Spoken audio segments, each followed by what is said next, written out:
raadiyoo sagalee Oromooti. Raadiyoon sagalee Oromoo torbanitti guyyaa 3 wixata, roobii fi sanbata galgala keessaa sa'a 7 haga 7:30 dambalii gabaabaa meetirbaandii 16 yookaan kiiloohertzii 17,850 irratti qophiilee isiniif dabarsu amma jalqaba. Kun raadiyoo sagalee Oromooti.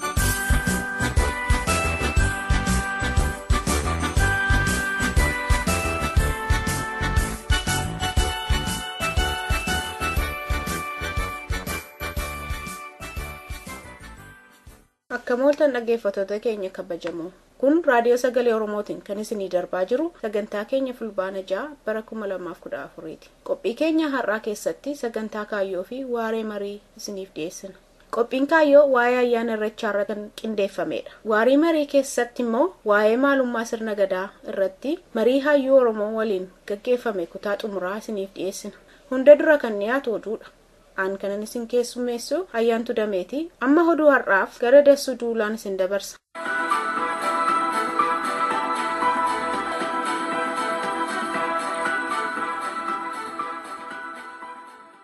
Leenjiin siyaasaa barattoota yuunivarsiitiileef guyyaa 15f kennamaa bahee xumurame dhumarratti gareen lamaan iyyuu natu injifate jechaa jiru.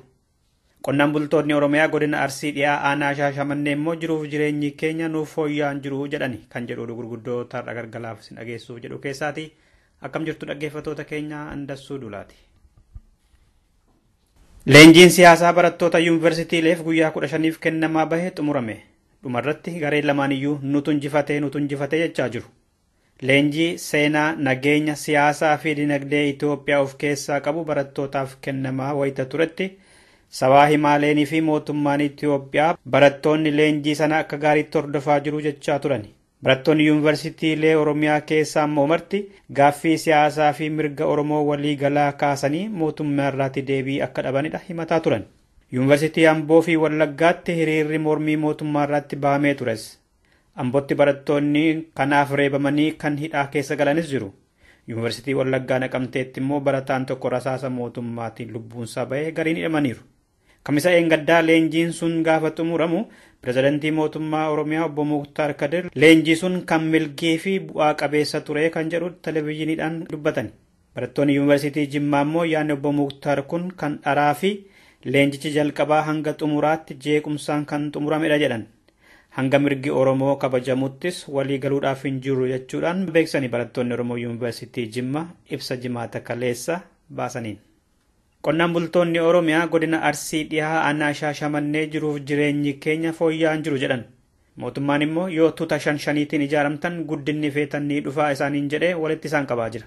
Qonnaan bultoonni aanaa Shaashamannee tokko kaleessa akka jedhanitti guddina walirraa hin cinne argameera kan jedhee mootummaan Itoophiyaa himaa bahe isaan bira hin geenye jechuudhaan dubbatan.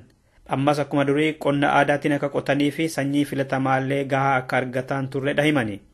Amma immoo mootummaan Itoophiyaa garuu 5-5 akka isaan ijaaraa jirudha himani qonnaan bultoonni kun. Haalli jiruuf jedhana kiyya gadaanaadha. Mootummaan Itoophiyaa tooftaadhaaf namoota 5-5 kan inni walitti qabee tuutaan ijaaruu fi akka isaan wal basaasaniif kan gochaa jirudha jedhu taajjabdoonni tokko. Mooraan baqattootaa Gaambeellaa keessaa lolaatiin diigamee namnis achi baqataniiru qabeenyarras miidhaan gaheera jedhe jaarmiyaan doktoroota daangaa hin qabne Doctors Without Borders jedhamu. Jaarmiyaan kun ibsa jimaata kaleessaa baaseen mooraan baqattootaa Sudaan Kibbaa kan Gaambeellaa keessaa namoota 40,000 qabatee ture maqaansaa Liichorg jedhamu bokkaa eengadda roobeen lolaan guutamee jira jedhe. Namoonni mooraa sana keessa jiraatanis dukaan isaanii fi qabeenyi isaanii lolaatiin haramee badeera jedhe. Baqattoonni sun yeroo ammaa kana gara uummata achiitti gariin immoo gara Bataskaanaatti baqatanii jiru. Qondaalli Itoophiyaa dhimma baqattootaa fi jaarmiyaan kolugaltoota mootummoota gamtoomanii mooraa sana cufannee kan biraa banuudhaaf jirra jedhanii jedhe Doctors Without Bordersiin kun. Mooraan biroo Paakaagee fi Pamdaag jedhamanis cabbii lolaa fi bubbee hamaatiin hedduu wanta miidhamaniif tajaajilli fayyaa baqattootaaf achitti kennamu gufataa jiras jedhe maddi kun. Lammiin Itoophiyaa namoota seeraan ala gara biyya Kuweet seensisee jedhame tokko qabamuusaa qondaalonni tikaa biyyattii beeksisani. Gaazexaan Kuweet Siyaasaa Deeyilii kamisa eengaddaa akka jedhetti Hordoffii garee qondaalota tikkaa fi dhimma nageenyaa Kuweet taasisaniin namni Itoophiyaa seeraan ala namoota gamas seensiseera jedhame tokko to'annaa jala galeera. Boodammoo dubartoonni 15 fi dhiirri 3 magaalaa Maaboolaa jedhamutti qabamanii qoratamaa jiru jedhe maddi kun. Dhumarrattis yeroo jalqabaaf Chaayinaan humna waraana ishee gara kibba Sudaanitti erga jette. Waraanni Chaayinaa 700 kan gamasitti ergamanii fi miseensa nagaa eegdotaa waraana mootummoota gamtoomanii bara 2005 achi deemanitti dabalamuudhaaf. Seenaa ishee keessatti Chaayinaan waraana ishee biyya alaatti eegsisuuf kan ergite kun isa jalqabaa ta'uuf. Mootummaan Sudaanii fi kan Chaayinaa dinagdee dabalatee dhimmoota adda addaa irratti waliigaltee qabu. Boba'aa Sudaan kibbaa kan baaftu ishee guddittiin Chaayinaadha. Amma waraana ishee gamasitti kan erguuf tole jettes kanumaan wal qabataa jedhe maddi keenya Sudaan Tribune. Dhaggeeffattoota keenya oduun har'aaf qabnu kanumadha. Qophiilee keenyatti aan waliin turtii gaarii.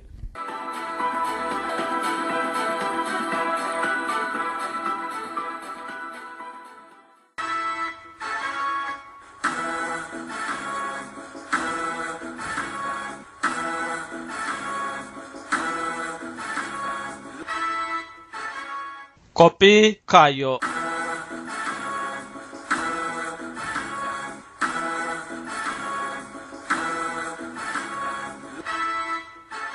Akka mooltan dhaggeeffattoota keenya kun torbaanitti al tokko kan isiniif dhiyaatu Qophii Kaayyooti. Qophii Kaayyoo har'aa keessatti irreechaa bara kanaa Oromoon akkamiin kabajuuf deema kan jedhu ilaalla. Ayyaanni irreechaa sadarkaa garaa garaatti biyyoota adda addaa keessatti kabajamuutti jira.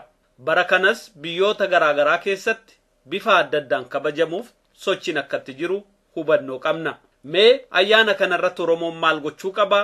Mata dureen bara kana Oromoon irratti xiyyeeffatu maali kan jedhu waliin ilaalla, nu waliin tura.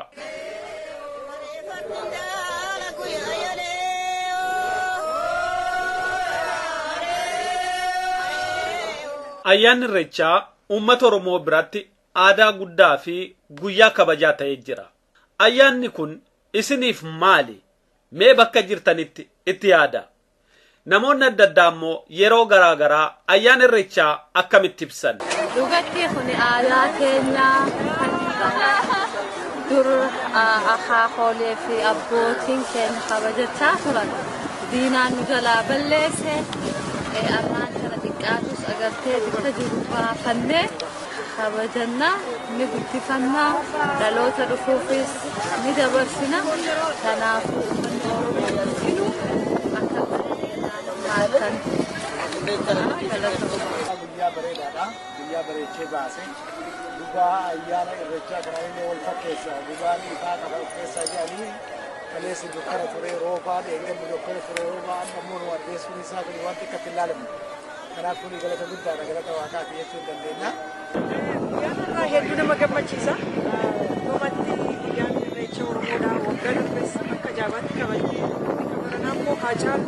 Hedduu namatti tola. Shamarran fi dubartoonni Oromoo guyyaa aadaa isaanii uffatanii Oromoo Oromummaa agarsiisu. Ayyaanni irreechaa kun hedduu haala nama gammachiisuun kabajame kan jedhu karaa kootiin yaada. Wanni guyyaa kun akka gaariitti na gammachiise aadaan Oromoo kun dura malee first time aadaa dura hin argine waan kanaaf hedduu gammadee jira. Ayyaanni irreechaa ayyaana galateeffannaa waggaatti al tokko Oromoon yeroo birraa walitti dhufee kan darbetti galateeffatu kan dhufummoo itti kadhatudha. Ayyaanni kun seenaa Oromoo waliin hidhata jabaa fi fullaa qaba. Gadaa mormor bara 6,400 caalaa fulla'ee fi gadaa odaa nabii bara 1,800 olitti fufee jiru irraa adda ba'ee kan hin beekne irreechaan Oromoo bara Oromoon nagaa fi bilisummaan jiraataa tures bara Oromoon dhibdee fi gabrummaa keessa jiraataa jirus otoo walirraan citin jabina abbootii keenyaan baroota 6,400 oliif kan fulla'eedha. Irreecha mallattoo Oromoon qabu aadaa Oromoon qabu keessaa tokko irreecha. Irreecha jechuun nama garaa qulqulluu nama garaa daban qabne kan guyyaa isa walitti araaraman kan guyyaa isa walii dhiifama godhan guyyaa itti Oromoon itti walii araaramu jechuudha. Guyyaa araaraa jechuu hin dandeenye irreecha jechuudha. Guyyaa qulqulluu. Aadaa ofii kabajuu aadaa ofii irratti argamanii Oromoo waliin bahee bishaan irratti bahee yaa'ee kadhatee waan jiraa waaquu fi hammatee kadhatee galu kanaaf ayyaana irreechaa waan guddoo nuuf dansaa takkaa jechuudha. Dhugatti ayyaanni irreechaa ayyaanota Oromoon qaban keessaa isa guddaa fi isa tokko. Ayyaanni kun amantiilee Oromoodhaa tokkollee ayyaana tokko miti. Cufaahuu bifa tokkoon kan tajaajilu ayyaanni kun wanni inni promote godhu kan guddisu Oromummaa guddisaa, aadaa teenya nu guddisaa, afaan keenya nu guddisaa. Kanaaf ayyaana kanii ilmaan Oromoodhaa kan bakka takkatti waliif fidee galma tokko caayaa takka jalatti waliif fidee Oromoota tokkoomsu waan ta'eef ayyaana kanaan bifa guddaadhaan fi bifa olaanaan ilaala. Dhaloota har'aa seenaa fi aadaa boonsaa abbootii keenyaarraa dhaalan irreeffannaa sadarkaa olaanaatti ol guddisuuf tattaaffii guddaatti jiran. Sababa kanaan irreechaan guyyaa aadaa Oromoo ta'uun akka sabaaf biyyaalessaatti beekamaa jira. Kana malees irreechaan Oromoota eenyummaaf aadaa saba keenyaaf quuqamaniif guyyaa galateeffannaa callaa miti. Karaa itti waan aadaaf eenyummaa Oromootti deebisanii dagaagsanidha. Irreessi mallattoo Oromoo keessaa aadaa Oromoo keessaa tokko. Kanaafuu nuyi aadaa kana guddifachuun immoo dirqama Oromummaatu nurra jira. Dirqama sabaa ba'uuf immoo aadaa kana guddisuu dirqama qabnaa jechuudha. Kanaaf irratti hirmaachuun dirqama mataa keenyaa jennee akka fudhannu yaada qabaa jechuudha. Faayidaan isaa jireenya Oromoo namni aadaa jechuun beektaa jireenya uummataati. Uummanni Oromoo wanni uummata ta'uun aadaan, afaan, wanni qabeenyi ati qabdu aadaan qabeenya uummataati, jireenya uummataati, hundee uummata tokkooti. Saniif biyya ambaa kan jiraattus akka aadaa hin daganneef aadaa hin mul'isuun dhaloota gartee gareetiif dabarsuun gaarii jechuudha. Aadaa ofii kabajuun maal lamaa godhame? Aadaa ofii kabajuun eenyummaa ofii ibsu. Aadaa ofii kabajuun kabajummaa agartee eenyummaa ofiitii fi tokkummaa ofii beeksisuu kan wanni guddaan namaa godhu kan jechuudha.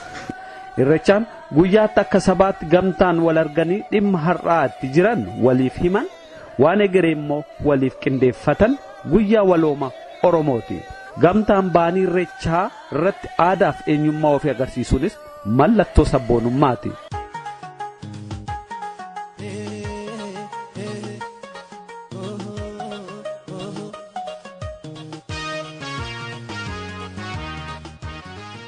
Akka odeeffannoo qabnutti bara kana ayyaanni irreechaa sadarkaa garaa garaatti biyyoota addunyaa kana keessa jiraniif Oromoon keessatti qubatee jiru keessatti kabajamuuf sochiin itti jira.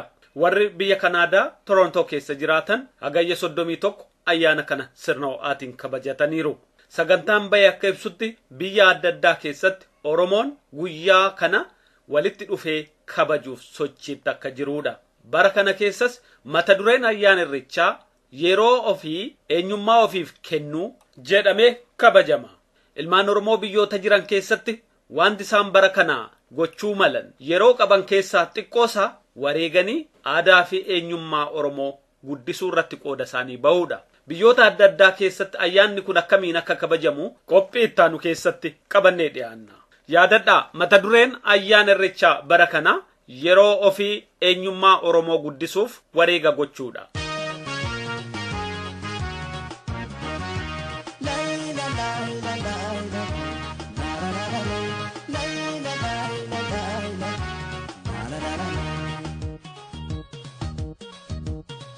Kawargeeti galma Oromoota dirree waaqeffannaa gaaddisa hayyoota. Odaa bakka wargeetti galma Oromoota dirree waaqeffannaa gaaddisa hayyoota. Qophii ittaan walitti deebina. Har'aaf waan waliin turtaniif galatooma. Qopheessee kanan dhiyeesse Annaa Basaa Waaq jiraati.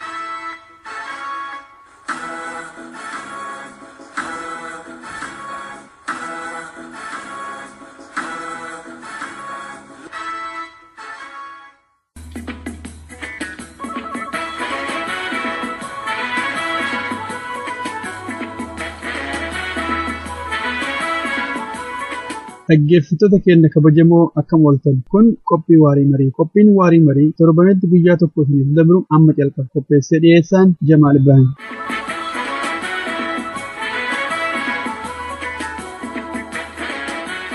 Dhaggeeffattoota keenya kabajamoo qophii har'aa keessatti gaafii fi deebii hayyuu seenaa fi aadaa Oromoo obbo Jinjii Hundeessaa wajjin goone kutaa xumuraa isin dhageessifnaa itti dhiyaadha. Gaafiin kiyya kan itti aanu jireenya hawaasa tokkootiif murteessaa akka tahe tika qabeenya uumaa tika naannawaa irratti xiyyeeffata. Aadaa bulchiinsa sirna gadaa irratti hundooftanii yoo ilaaltan kunuunsaan qabeenya uumamaa kunuunsaan naannoo uummata Oromoo biratti maal fakkaata? Kanarratti waan hedduun dubbatamuu hin danda'amu. Artikil 2 irratti ilaaltee waaqa wayyu latti wayyu jedha. Waaqa latti wayyu yennaa jedhanu karooba kennitu isiidha. Goonni ati addunyaa kanarratti bilaashaan argatu waan latti rooba magarsitu jechuudha. Waan akka marraa bisaanii jechuudha. Addunyaa kanarratti waan bilaashaan argatamu rooba jechuudha. Rooba jechuun bishaan. Sirna gadaa keessatti bakka adda addaati waan bosonaatii waan bineensa lallabanii jiran bineensa gaddaa. Fakkeenyaaf hirboori abbaa gadaa ka dhufu. Kallachi abbaa gadaa ka dhufu akkuma sana bargudi ka dhufu bineensa bosonaarraa barguda jechuun baala guchii siin jedhe hirboori akkasiin jedhe ilka arbaat akkuma sana immoo kallacha wantiin kallacha ka jiru irbuu horsiisaati jechuudha. Wanti dhuftinuu waan walitti hidhamteetiin seera ta'etee lallabamtee fidhadha. Seeraanuyyuu lafa aadaa malee qotanu. Even waan biraa dhiisiti muka guddaayyuu hin muran. Muka fi faayidu qofa murtaa. Muka ammallee muka lafa mudhisaa jiru. Muka mallattoo ta'uu danda'u hin muru Oromoon. Akkuma sani bineensa bosonaatiif illee fakkeenyaaf namni tokko yoo loon obaafatu wanni jedhu tokko jira waraabessa allaattii guutiif jedhame. Waraabessa allaattii guutii jedhame. Naannigaa yookaan bidiruu bishaan loon itti dhugan sani guutuu godhanii biraa deemuu qaba. Seera kun waraabessa allaattii guutii ka jedhan kan waraabessaaf allaattii illee bishaan qulqulluu dhuguu fi mirga qabdi. Waraabessaaf allaattiin sun yoo atin naannigaa guutuuf hidhabde baleessa seentee dhumatte jechuudha bishaan barbaasa. Waraabessa allaattii guutii jechuun sun eegumsa naannoo yookaan immoo eegumsa beeyladaaf isaan godhanu agarsiisa. San qofaa miti. Kabira ammoo seera lallabamu jira sirna gadaa keessatti seera lallabamu suni waan bosonaa irratti waan lagaa irratti fakkeenyaaf malkaa hin cufanu seera ka jedhamu jira. Karaa malkaa hin cufanu seera jedhama. Malkaa hin cufanu seera malkaan booressanu seera jedhama. Yoo loon booressan malee malkaa hin kutanu qaxxaamuraan illee teessemoo akkuma san immoo laga jalaa fakkeenyaaf amma namni tokko laga yaa'u tokko kuteetiin warra jalaa dheebessuu wanniin jedhu jechuudha. Distoorsiiniin kun ciftiin akka hin godhamne waa'ee sirna gadaa keessatti akkana seeraan lallabamee jira. Akkuma san immoo muka guddaa muka mul'atu muka daraaraa muka kinniisaa akkasiisan akka hin muramne akka hin bocamne seera dhoowwu jira seeraan lallabame jechuudha. Tokko instinctively uummatinuu akkanumatti hubatee waa inni godhu jira. Kun immoo waan seeraan deeggarame seeraan lallabamu kana jira. Kanaafuu biyyiti Oromootuun haga danda'ametti haga ammaatitti eeggamtee wanni isin turteef muka isa itti fayyadamu wallaaltee yookaan ammoo muka sani beettee faayidaan qabu jettee ilaaltee osoo hin ta'in muki suni bocuu harkaan namni bocu caalaa muruu caalaa faayidaa inni qabu jira. Naachuraal faayidaa inni qabu jira waan jedhu irraa ta'eeti. Tariitii namooti gariin Oromoon gowwaa waan ta'eef muka isanii fayyadamuu dhabeefaa jedhuufaa deemu. Sun warra wallaadha. Surprisingly enough kalaandara Gujii keessatti yoo si hime tokko Gujii jechuun yaa'u Oromoo jechuudha. Kalaandara Gujii keessatti ayyaana malkaati jira, ayyaana arbaati jira, ayyaana busaawwaati jira. Ayyaana busaawwaa jechuun ayyaana bineensa bosonaa jechuudha. Bineensi bosonaa adamfamu jechuudha. Yaadannoo isaaf godhame. Kalaandara keessattuyyuu ayyaana 28 keessa ayyaani busaawwaan jira, ayyaani malkaan jira, ayyaanni jaarsa jaartii akkuma jiru sun ayyaanni waraabessa allaattii illee jira jechuudha. This is typical indicator of dhalli Oromoo yookaan immoo sirni gadaa eegumsa naannootii fi xiyyeeffannaa godhuu isaa hubannaa kennuu isa ayyaanota kanarraayyuu kaanee ilaaluu dandeenya. Baay'ee galatooma. Baay'ee galatooma. Gaafiin kiyya kan itti aanu waa'ee mirga dubbachuu yookaan ammoo freedom of speech laala.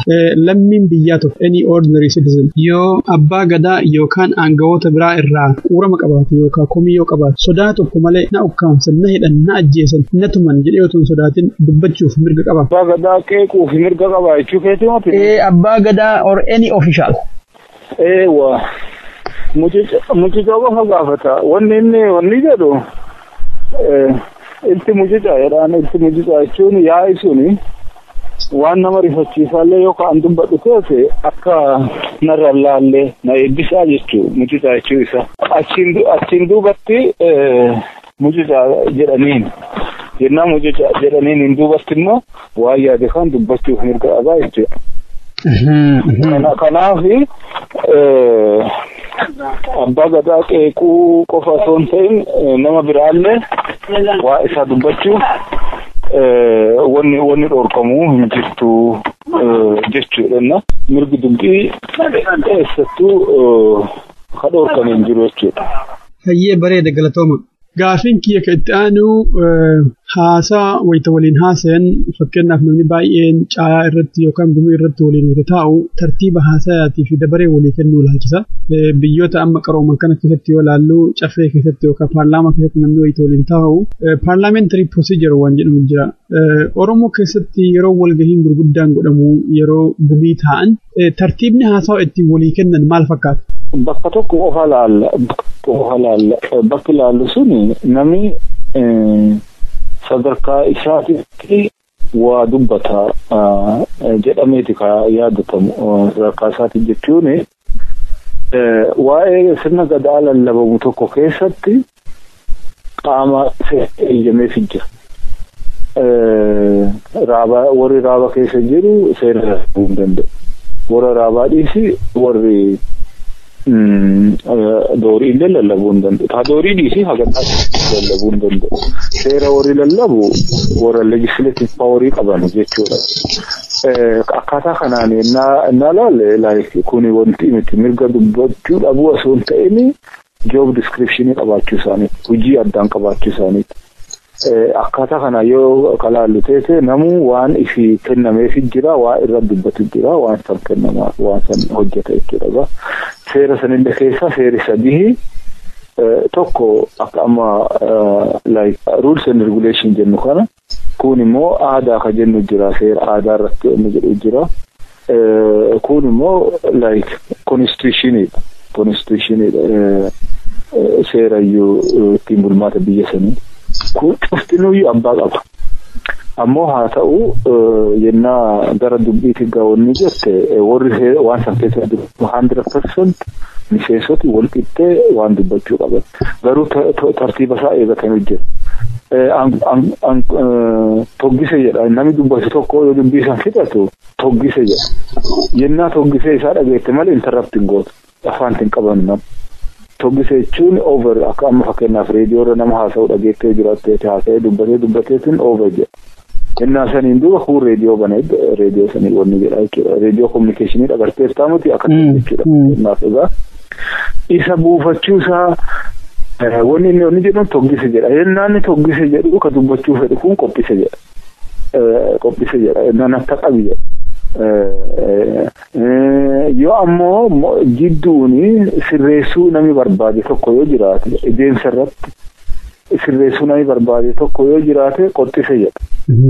Ka qophise jedhu kun qabadhe jechuudha. Ka qophise jedhu kun immoo sirreeffama qaba waan sirreeffamu malu jira jechuudha. Yaada addaa qaba jechuudha. Fakkeenyaaf haa qophise jedhu sun. Egaa akkaataa kana jechootaanuu piroosiijarii jira. Piroosiijarii kana eegatanii haga dhufanitti 100% miseensota achitti argaman sun waa dubbachuuf walqixxee abbaa gadaa irraa jalqabii fi haga torbiititti waltii qabanii jechuudha. Waan dubbii fedhanii dubbachuuf mirga qabanii. Hayyee galatooma. Marii keenya keessatti waa'ee dhaha yookaan ammoo kaalendara Oromoo kaaftanii turte. Warri yeroo ammaa kana qooloo yookaan yuunivarsiitii qoratu meeshaa haarawaa ittiin qoratan ka akka saatalaayitii haa tolfatu malee wama Oromoon dur godhaa turte isaan waan godhu fakkaata urjii bakka isiin jirtu bakka isiin teettu konstaaleeshinii isaanii ilaalanii ittiin bari dhufu bona ta'uu danda'a ganda ta'uu danda'a bishaan haganaa nama fudhachuu danda'a maal jedhanii ibsaa jiran mee kanaafi waa'ee moderna amma teknooloojiidhaan namni deemee baay'ee qorachuu jalqabe kanaaf ka Oromoo kana walitti wal afoo qabaate wal dorgomsiisaati wanni jedhamu sun dura kaalchariin isaa maalirra hundaa'e maal akkamitti dhahan warri dhahu kun ammoo namoota akkamii jarri kun ammoo bulchiinsa biyyaatii fi aadaa biyyaatii wajjin maaliin wal hidhaman waan akkasii kanarra otoo naa xiqqoo naa gabaasatan naa ibsitanii. Ila kalaandari waan lama wal qabata tokko urjii baasu jechuun ji'aa fi urjiin tuni waa ibsitu qabdi bakka adda addaati constellation jechuun urjiileen adda addaa bakka addaatitti waan dubbattu qabdi ji'a himtu qabdi jechuudha tokko kana karaa urjii hordofanii kalaandira dhawanu jira inni kun immoo gadaa lakkaawani gadaa akkanaa gadaa halchiisaa jedhanii baraa gasii waggaa gasii jedhan kan ammoo detail guyyaan wanti jedhanu kan urjii irratti hundaa'e jechuudha inni kun some very few slight difference qaba wanti wal bira qabanii yoo ilaalan amma modern waraqataan laakkonnu kan isaa wal bira innaa qabanii laakkan slight difference very slight difference qabaatuuti malee garuu yoo hubatanii ilaalan absolutely kan sirrii ta'ee isuma jedhuun danda'ama. Kabira amma waa ati na gaafatte waa raaguu danda'u laata irraa innaa jedhanii wanti jedhani haala qilleensaa urjiirraa ka'anii akkaataa itti ilaalanii jira akkaataa wanti jedhanii jira kun karaa lamaan tokko muuxannoo duraan dabatte irratti waggoota dabranii irratti urjiin tun bara kam as teette yookaan immoo bara kam jiin akkana ta'e jedhanii bara akkasii beekte akkana ta'e beekaa jedhanii muuxannoo irraa ka'anii kalaaqawanii jira akkuma san ammallee beektee isiin tunuyyuu waa himtu qabdi guyyaa waa akeektu qabdi lakki roobin dhiyaanne ka jedhanii urjii qofa laalaniisin lakki roobin dhiyaanne lakki roobi akkana jira roobi akkana muyoo akkana gabbaa jedhanii laakka'uu danda'an jechuudha.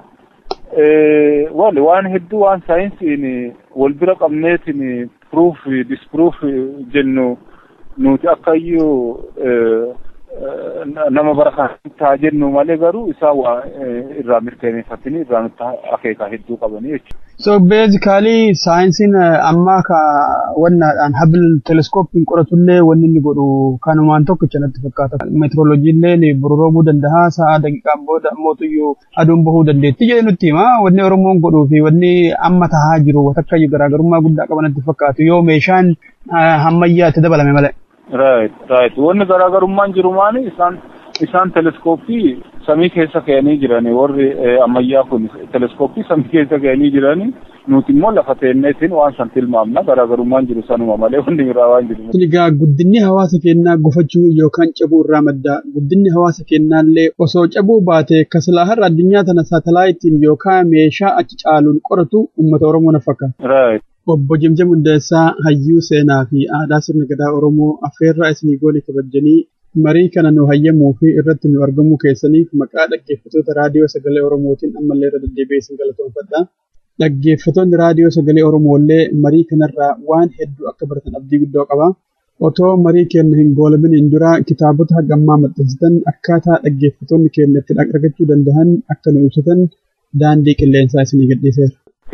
Barreeffama lamaan immediate references ta'uu danda'anu lamaan si himuu danda'a tokko Gadaa Democratic Pluralism kitaaba jedhu 2010 kan maxxanfame Finfinneetti maxxanfame laaluun dandeettan inni kun immoo walgahii oosaa kan baranaa irratti kan dhiyaate Gujii Gadaa Blueprint for Democracy kan jedhu bahee jira. Wanni barbaadamu akka inni dubbifamu akka dhalooti kun barruulee kana dubbisee isin irraa baratu barbaanna nuutin magaalaa mootii dubbiin kanaafuu akkaataa haga dandeettaniin akka inni gurra biyyaa dhaqqabu godha. Dhaggeeffattoota keenya kabajamoo mariin hayyuu seenaa fi sirna gadaa Oromoo obbo Jamjam Hundeessaa wajjin goone asumarraa raawwataa torbee dhufu qophii biraatiin haga waliin dachaanutti nagaan nu tura.